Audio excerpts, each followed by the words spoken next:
Welcome to the Figure Zone. Today we've got the Threezero 1/6 scale G.I. Joe Snake Eyes figure. Been waiting for this figure to see how cool he actually looks. Here's the box. Digging on that, looks pretty cool. Got Snake Eyes, a G.I. Joe symbol. Got a little 3Z sticker there, I guess the official sticker. And in the back you get some photos here. Looks like the actual figure, just kind of run through some filters. And on the side here, bottom is just a bunch of random stuff. Top's there, and it's got a cool little Velcro, so you can open this thing up, and you can pretty much check out the figure through here with all this plastic all over him. Now it looks like no tape or anything on the top or bottom, so pretty much just open up your figure. I like to open up from the bottom, of course, because if it gets a little bent or anything, and if you ever display your box, the bottom will be a tiny bit bent as opposed to the top looking a little bit bent, so you don't want your box messed up. So there is what's inside the box. And got some stuff underneath here. Get that out in a sec. Taped up. Move that to the side. And we're going to open this up. Tray looks like tape on the sides. A little bit hard to get open. And there he is with all this stuff all flying around. Let's get his little dagger piece out of there. He's got a gel thrown right on him, a little bit sticky. And there he is. Let's see his accessories. Interesting feature on this box here, the plastic. They pretty much have the accessories taped onto other little plastic trays underneath here.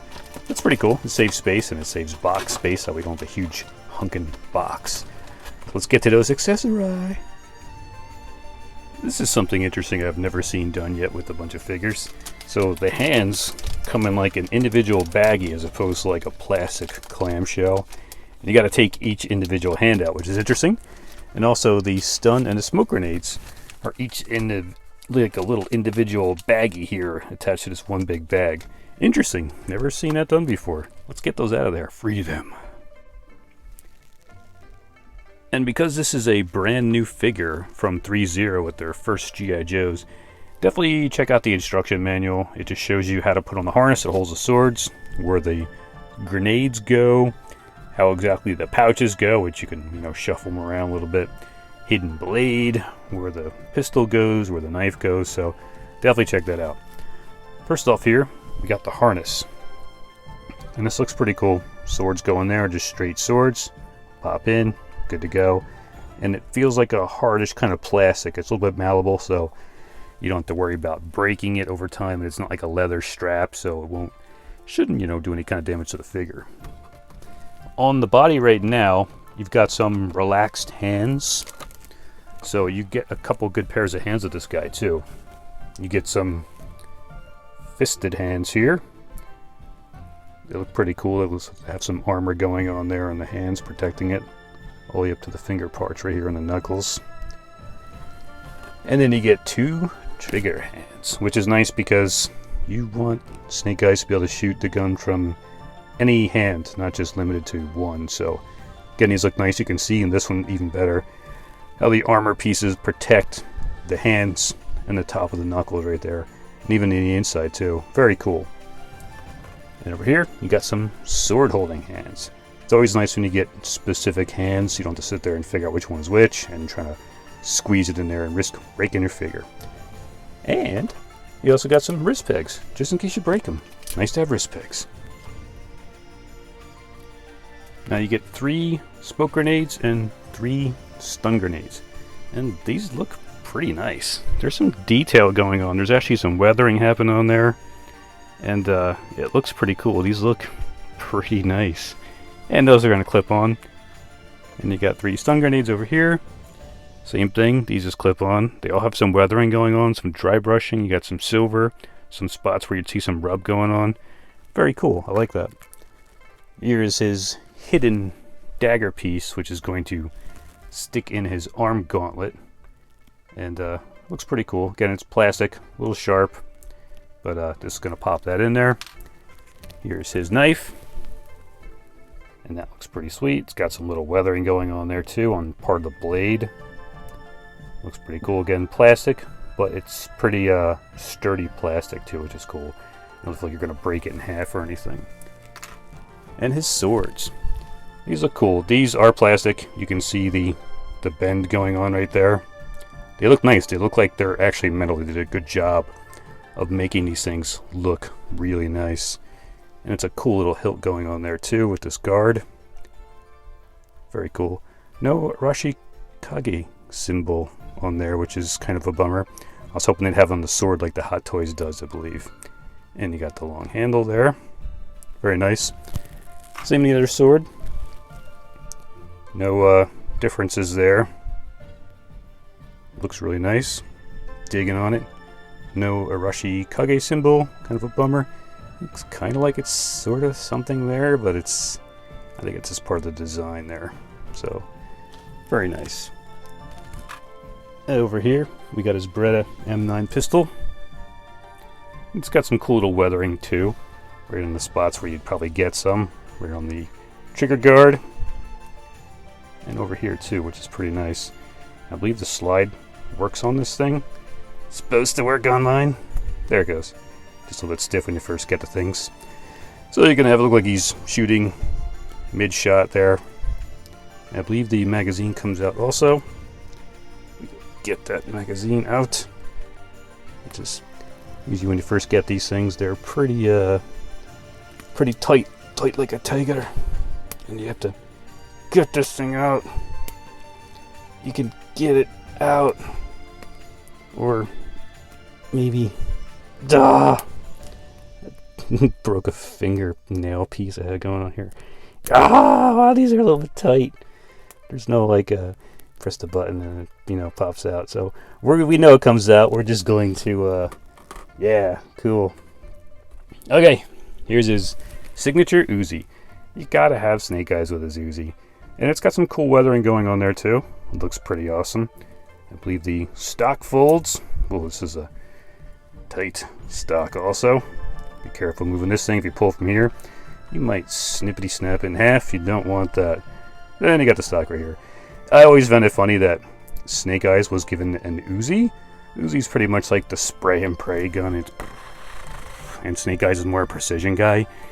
You'd think he'd get a little bit more precise action rifle, but he's a spray and pray. Keep shooting till you hit something. So again, looks nice. I don't think the bolt up here works now. The magazine comes out on this one. Yeah, and there's a cartridge. Pretty cool. I know the magazine comes on the pistol. It's just not working for me right now at the moment because it's camera shy. So there's his accessories. Not a lot, but still pretty awesome. And here is Snake Eyes. I gotta say, he looks pretty awesome. One thing I did notice when I first got this guy out of the packaging was this one knee thing here just wants to stay pushing to the side. You got to kind of mess with that. And if you look down here at the feet, see how this one looks like it's lined up perfectly with the boot, and this one looks a little bit off. I realized they have the things on like an angle in there, so you kind of got to adjust the angle first, push it over a little bit, and then when you push down the top piece of the guard, the split cut boot, then it lines up perfect. So if not, it's going to be a little off and try to push it down.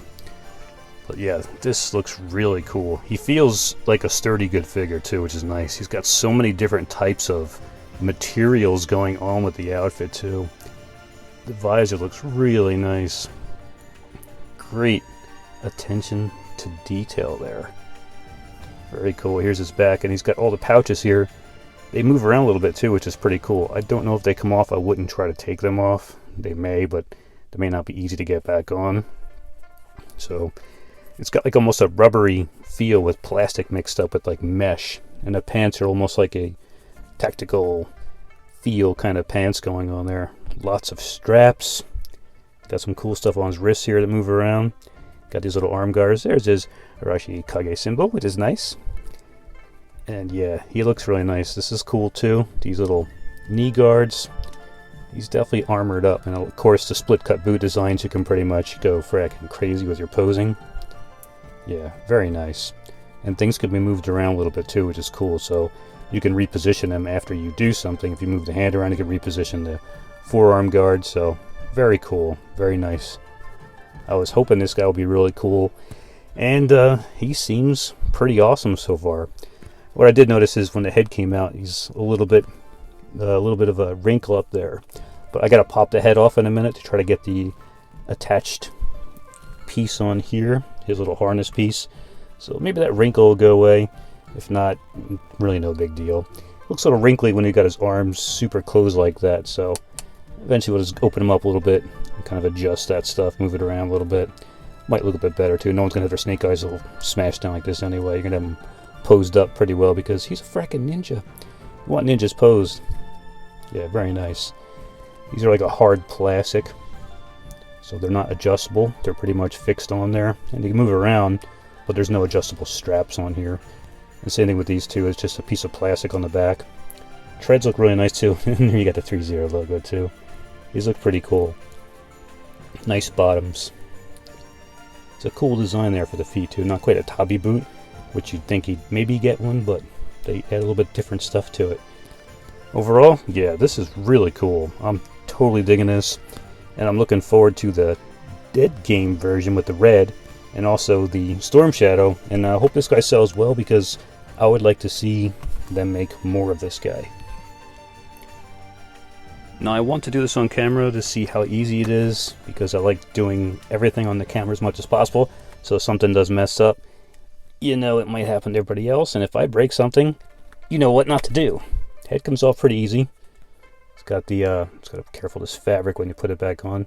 The ball joint is attached to the head. It's a pretty heavy head too, which is pretty cool. So, get your head out the way.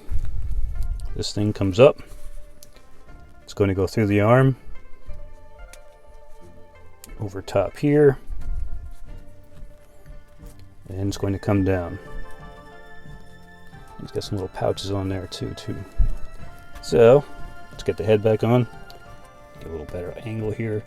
Try to adjust this little wrinklage that was going on there. It's a little slight wrinkle, but I can live with it. That's cool. Get your ball joint centered a little bit so you don't sit there and struggle, mess around with it. Get lined up. Pop it back on. Fairly easy. Nice. I like when the heads come off fairly easy and you don't have to struggle with them. Captain America Endgame. Alright, let's get him on the turntable and see what he can do and see who pops up as a cameo. Alright, I'm really digging on this figure. Had a good hour or so to play around with him here. The biggest problem I had was when I pulled the hands off, the wrist pegs of course get stuck in the hands and you gotta pull them out with the pliers. But one of them completely snapped in half. They're made out of like two little parts and some extra parts in the center. And it pretty much just separated. Luckily it just snapped back on. But that was really the only problem I had. His movement seems pretty good. He moves pretty much anywhere you want him to go. It's hard to get a dynamic stand clamped on him because of all the accessories and the knife and also the sheaths in the back are kind of in the way. So you can work around it, but you're going to have to shift it around a little bit. In a Serpentor. But yeah, that would be being this is the first G.I. Joe figure that these guys are making the series, and let's see who they make. I think they did a pretty good job. And here's the first cameo that they used. Might as well throw a ninja. Digging on the weaponry, you got the stuff that hasn't fallen off. I've pretty much just pulled the hands off at the force of these guys as as little as possible, and the accessories did not fly off or anything, so that's pretty awesome. They seem pretty well on there, and I look forward to see what else these guys pull off. I'm hoping to make the whole entire line. That would be really cool.